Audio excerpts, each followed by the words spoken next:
মুর্শিদাবাদের সাগরপাড়ায় বোমা বিস্ফোরণের ঘটনা। বোমা বিস্ফোরণে মৃত্যু হলো 3 জনের। বোমাবাদ থেকে বিস্ফোরণের ঘটনা ঘটে রবিবার রাতে।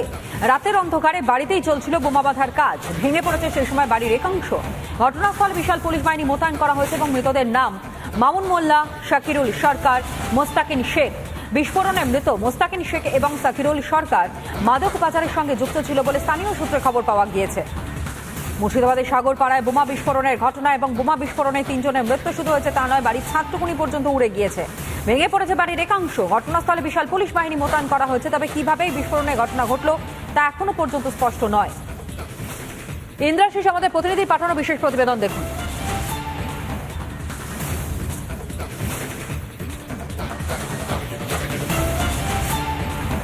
এই যে বাড়ির যে স্ল্যাব, সেই স্ল্যাব কার্যত এখানে কিন্তু ভেঙে গিয়েছে, বাড়ির ছাদ ভেঙে পড়েছে। এই ভয়াবহ ছবি কিন্তু এই মুহূর্তে ধরা পড়ছে মুর্শিদাবাদের সাগরপাড়ার এই ক্ষয়ের তলা। বিরাট পুলিশ বাহিনী এখানে মোতায়েন করা রয়েছে, কাউকে কিন্তু ভেতরে ঢুকতে দেওয়া হচ্ছে না। আমি একটু যাওয়ার চেষ্টা করব ভেতরের দিকে, যেখানে কিন্তু এই মুহূর্তে দেখা যাচ্ছে যে বাড়ির যে ছাদ, সেই ছাদ এই মুহূর্তে ভেঙে গিয়েছে। আসবাবপত্র সমস্ত কিছু কিন্তু এই মুহূর্তে একেবারে লন্ডভন্ড অবস্থায় কিন্তু এখানে রয়েছে। বিরাট পুলিশ বাহিনী এখানে মোতায়েন করা রয়েছে। যে ছবি দেখা যাচ্ছে দূরে, সমস্ত আলমারি থেকে শুরু করে যাবতীয় সমস্ত আসবাবপত্র সমস্ত কিছু ভেঙে পড়েছে। আপনারা কি শুনলেন? কি শুনলেন আপনারা?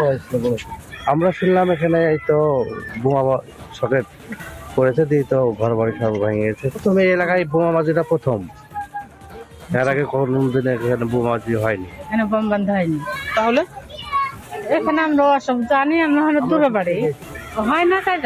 এই বাড়িতেই কিন্তু বসে একবারে বোমা বাঁধার কাজ চলছিল এবং সেই বোমা বাঁধার ফলেই কিন্তু মৃত্যু হয়েছে।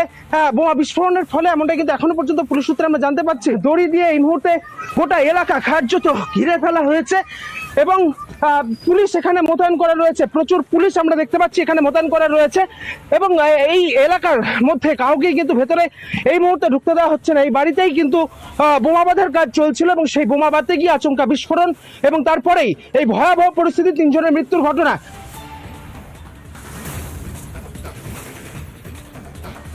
প্রতিবেদন ইন্দ্রাশিসের পাঠানো। আপনারা দেখলেন বাড়ির একাংশ কিভাবে ভেঙে পড়েছে। স্থানীয় বাসিন্দারা তারা কি অভিযোগ করছেন শুনুন। রাতে একটা হঠাৎ সাউন্ড আসে, বিশাল সাউন্ড। তারপরে তখন তার সই থাকা যায় না, পাশে বাড়ি উঠলাম, উঠে যে দেখলাম, প্রথমে দেখলাম এই ঘরের ছাদ দেখে আমার আর কিছু দেখতে ইচ্ছা করেনি।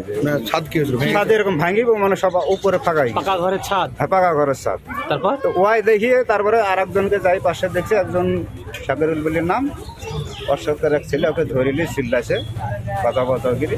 পর দেখলাম এই হাত টাত নেই, চেহারাও চিনা যাচ্ছে না। ওয়াই দেখে আর আমার দেখতে কি করছিল ওরা, কি করছিল ওরা কি করছিল ওটাই তো বলতে পারবো না। শোনা যাচ্ছে যে বোমা বাজছিল। হ্যাঁ, শুধু আওয়াজটা আমরা শুনতে পেয়েছি। এখন ওর মধ্যে কে ছিল, এই বমের আওয়াজ। এখন এর মধ্যে ওরা কি করছিল, কে ছিল, কি ভালো মন্দ ওই সব মন্দ তো আমরা জানি না। কি অনুমান করছেন, ওই বাড়ির ভিতরে কি বোমা বাজা হচ্ছিল? মনে হয় না হলে কেন ওই যে সাউন্ডটা ওখান থেকে হয়েছে, না এত বড় একটা বাড়ি ছাত্র পড়ে গেছে। এমনি ধরামকে শব্দ শুনতাম না, কিসের আওয়াজ, কি কে বলবো, শব্দ বিকট শব্দ হলো, তাই দেখুন। কখন সেই শব্দটা? রাত্রে 11টা, সকালবেলাতে এই তো দেখছি যে বম মারিছে।